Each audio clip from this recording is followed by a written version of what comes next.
आज मैं 5 ऐसे तरीके बताऊंगा जिसको आप अपनी डेली रूटीन में शामिल करके खुश रहने की शुरुआत कर सकते हैं। नंबर 1, स्वीकार करना। आपको समझना है कि जैसे कि मैं इससे पूरी दुनिया में यूनिक हूँ, उसी तरह से दुनिया में हर चीज़, हर वक्त और हर शख्स की कैपेबिलिटी यूनिक है। तो आपने इस तरह से एक्सेप्ट कर लिया कि मैं यूनिक हूँ। मैं अपने आप को किसी से कंपेयर नहीं करूँगा, न किसी से मुझे कोई जलन है। और जब आप अपने आप को किसी और से कंपेयर नहीं करोगे और अपने आप को यूनिक समझोगे, तब आप अपने आप को हर्ट करना बंद कर दोगे और आपका एक्सिस्टेंस इस दुनिया के सामने निकल कर आएगा। अब आप समझ गए होंगे कि यानी मैं एक्सेप्ट किया कि हाँ, आज से खुश रहना है। फिर अपने एक्सेप्ट किया कि मैं यूनिक हूँ और किसी और को मेरे साथ कंपेयर नहीं कर सकता।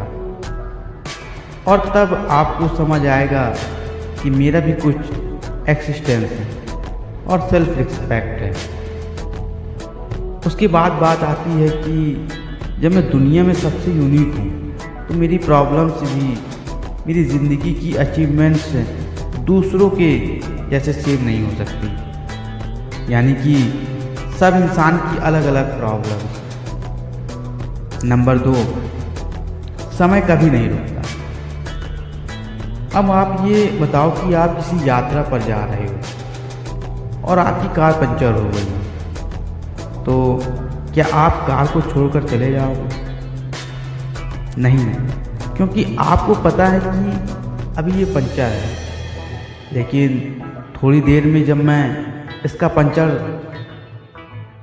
यहीं किसी आसपास की दुकान से बनवा लूँगा तो गाड़ी ठीक हो जाएगी। यानी कि ख़राब वक्त आता है और चला जाता है।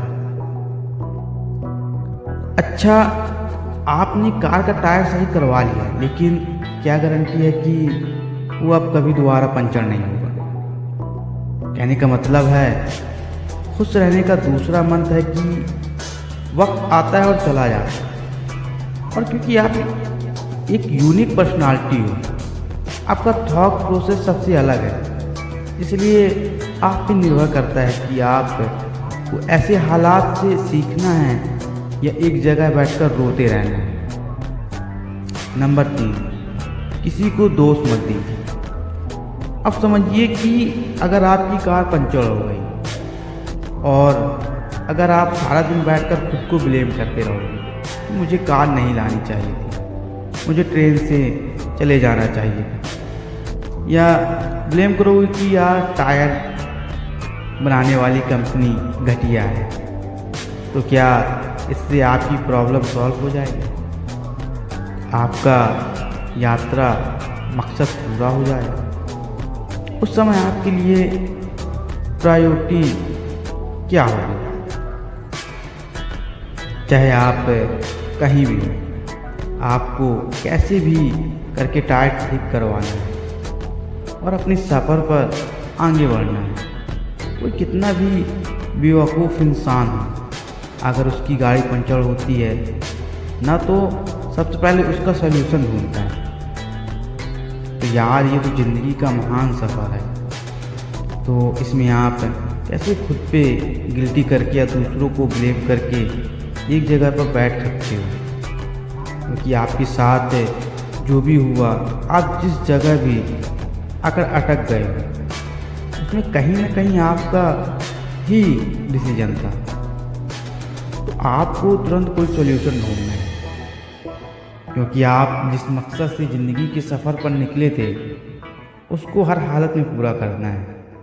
इसलिए बिना सिचुएशन की जस्टिफाई किए बिना कोई फालतू के एग्जाम्पशन किए कि उसने ऐसा किया होगा, उसने ऐसा कहा होगा, वो मेरे साथ ही करना चाहता है, मैं इसी के लायक हूँ, सब मेरी ही गलती है, इन सबको छोड़कर उस सिचुएशन से बाहर आने का सॉल्यूशन ढूंढो, क्योंकि कई बार बड़ी बड़ी प्रॉब्लम का सॉल्यूशन बहुत आसान होता है।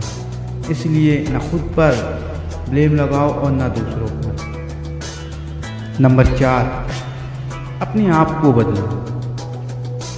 इसके बाद बात करते हैं चौथे पॉइंट की, जो इंसान जानते हुए भी नहीं करना चाहता। वो है एक चेंज, बदलाव। जब आप दुखी रहते हो तो आपको एक ठोस कदम उठाना है बदलाव के लिए। अगर आपको पता है कि कोई चीज़ मुझे खुशी कम देती है और दुख ज़्यादा दे रही है, तो फिर उस चीज़ पर अटक कर रहना ठीक नहीं यार, मूर्खता है। जितना जल्दी हो अपने एग्जिस्टेंस को पहचान कर उस सिचुएशन को एक्सेप्ट करके बदलाव की तरफ बढ़ना है। चाहे वो बदलाव आपके स्लीपिंग टाइम में हो, चाहे वो एक्सरसाइज करने के समय में हो, चाहे अपनी लाइफ स्टाइल में चेंज करने में हो, या फिर अपनी ज़िंदगी में गोल्स को अचीव करने में हो, कुछ भी हो। नंबर 5, मुस्कुराहट, स्माइल। अब 5वां सिंपल सा पॉइंट आता है स्माइल, मुस्कुराहट। किसी किसी के चेहरे पर देखो तो ऐसा लगता है कि सारा ब्रह्मांड इसी के ऊपर पड़ा हुआ है, एकदम सीरियस।